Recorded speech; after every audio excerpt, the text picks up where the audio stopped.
Bapak Ibu, saudara-saudari sekalian, anak-anak yang terkasih, Salam. Selamat tahun baru untuk semua jemaat Getsemani Taros Timur, juga jemaat tamu. Saya lihat pagi ini Bapak Wakil Bupati beribadah bersama dengan kita. Beliau duduk di depan pintu. Kondisi ruangan kami terbatas. Bapak Ibu, saudara-saudari yang terkasih, pada akhirnya seluruh rahasia kehidupan di tahun 2022 terungkap secara utuh. Berapa kematian yang terjadi dalam rumah siapa, berapa kelahiran yang terjadi dalam rumah keluarga siapa, berapa jumlah teman yang bertambah, berapa jumlah teman yang pergi, semua terungkap secara utuh dengan berakhirnya tahun 2022. Dan sekarang ketika kita memasuki tahun yang baru, kita menyebutnya sebagai tahun misteri. Kita belum tahu apa yang akan tersedia di sepanjang 365 hari ke depan. Siapa yang tahu apa yang akan terjadi di bulan Januari, atau di bulan Februari, atau di bulan Maret, dan seterusnya sampai Desember. Kematian akan terjadi di mana? Kelahiran akan terjadi di mana? Tidak ada yang tahu. Satu-satunya yang kita tahu adalah berkat Tuhan akan memayungi perjalanan kita di tahun 2023. Pagi ini kita akan belajar dari firman Tuhan yang berbicara tentang berkat.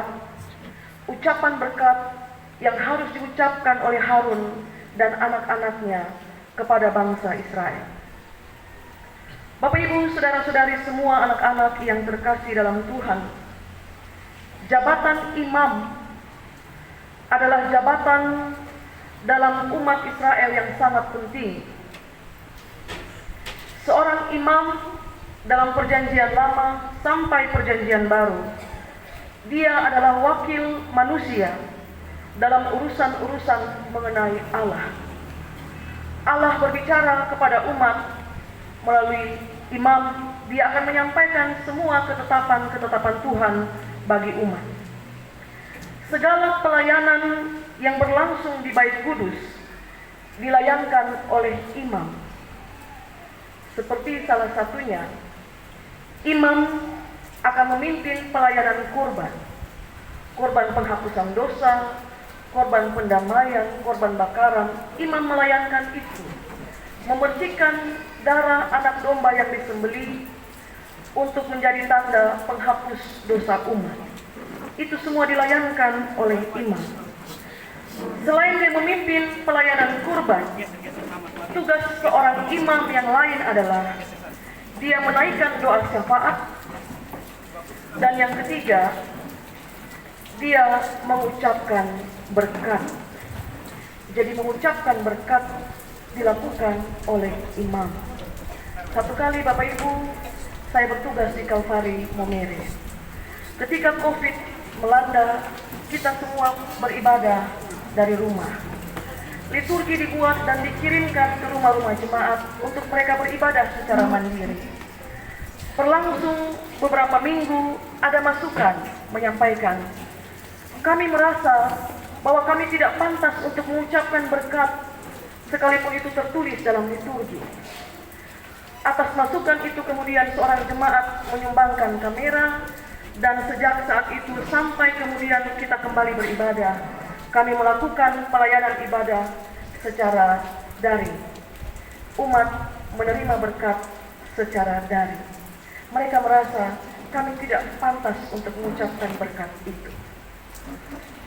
Nah, itulah sebabnya perikop bacaan kita berbunyi, ucapan berkat imam.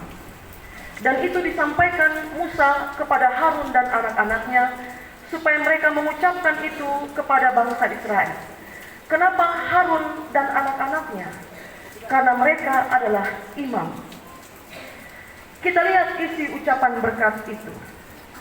Kalau saudara perhatikan isi ucapan berkat yang diucapkan nanti oleh Harun dan anak-anaknya kepada bangsa Israel, nampak bahwa wajah Allah disebutkan dalam ucapan itu. Kita bertanya, kalau ini soal berkat, kenapa bukan tangan Tuhan? Kenapa wajah? Kenapa wajah Tuhan yang disebutkan? Saudara-saudari yang terkasih dalam Tuhan, wajah Allah itu kudus. Dalam cerita Keluaran, Musa menjadi imam yang mendengarkan perintah Tuhan untuk selanjutnya dia sampaikan kepada bangsa Israel. Kalau saudara baca kisah pertemuan atau perjumpaan Allah dengan Musa, Allah tidak pernah menampakkan wajahnya secara langsung kepada Musa. Satu waktu Allah berbicara dari gunung. Pada satu waktu yang lain dia berbicara melalui api, melalui asap, melalui suara gemuruh.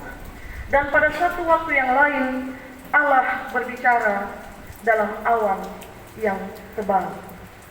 Allah memperdengarkan suaranya, tapi dia tidak menampakkan wajahnya kepada manusia. Wajah Allah yang kudus itu dilambangkan sebagai hadirat Allah. Kalau kita berdoa, kita suka bilang, kami datang ke hadirat-Mu. Hadirat itu hadapan, tetapi hadapannya itu adalah hadapan yang kudus. Hadirat itu hadapan yang kudus. Kalau kita bilang kami datang ke hadirat Tuhan, kita tahu bahwa kita datang ke hadapannya yang maha kudus.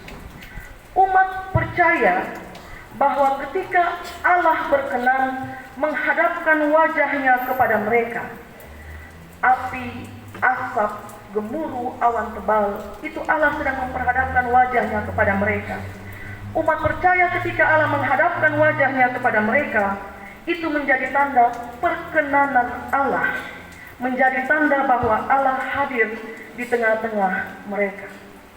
Karena itu, kalau Bapak Mama baca kitab Mazmur, ada sekian kali dalam Mazmur itu Daud berucap supaya Tuhan jangan memalingkan wajahnya dari dia atau dari umat.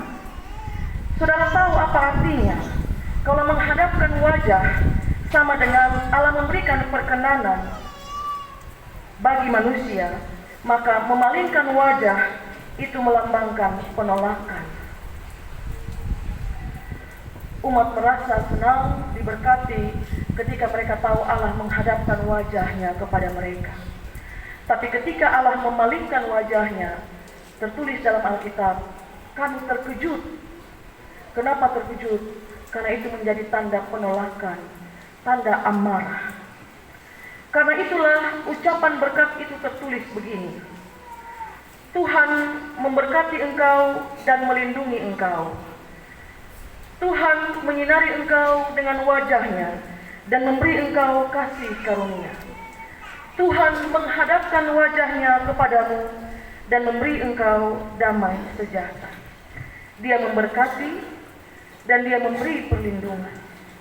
Wajah Tuhan yang kudus bersinar atas kita dan memberikan kita kasih karunia. Dan wajah Tuhan yang kudus itu pun dihadapkan kepada kita sebagai tanda dia berkenan atas kita dan kita mendapatkan damai sejahtera. Itu makna ucapan berkat yang setiap minggu Bapak Mama terima, atau dalam pelayanan ibadah Bapak Mama terima. Tanda perlindungan Allah, tanda penyertaan Allah. Ketika ucapan berkat itu diucapkan oleh imam, itu sama dengan imam meletakkan nama Tuhan ke atas umat. Itu sama dengan yang tertulis pada ayat 27.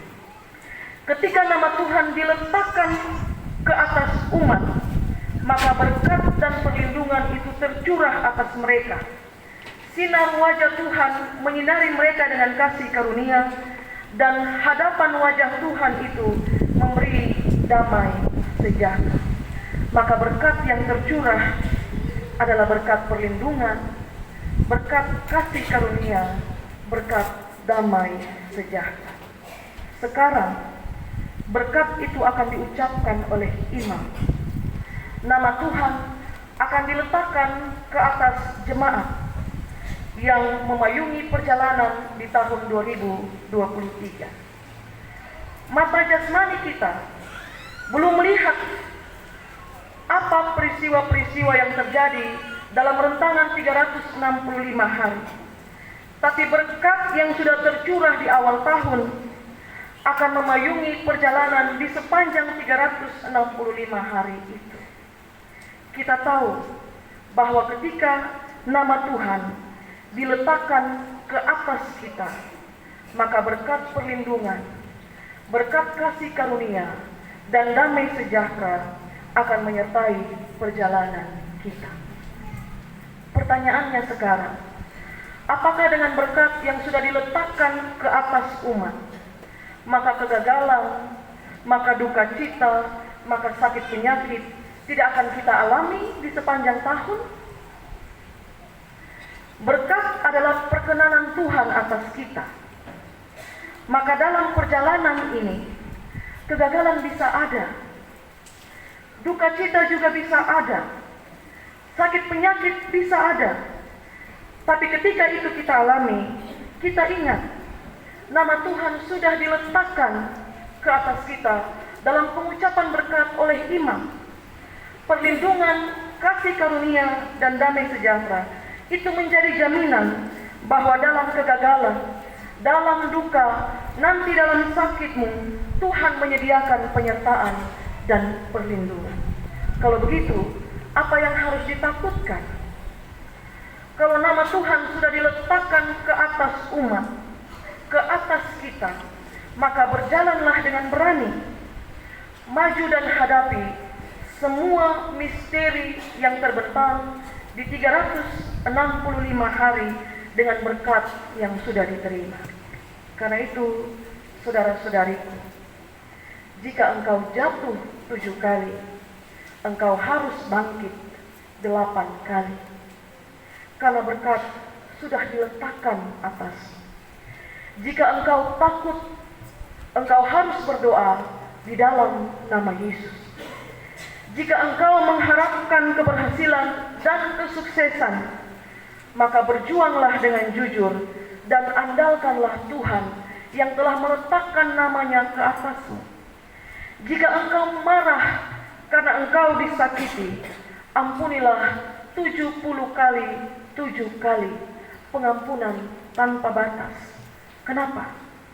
Karena imam sudah meletakkan nama Tuhan ke atas engkau sekalian. Berjalanlah bersama Tuhan sampai pada titik di mana perjalanan itu pada akhirnya selesai. Supaya ketika kita pulang, biarlah kita pulang sebagai pemenang yang menang atas semua cobaan kehidupan.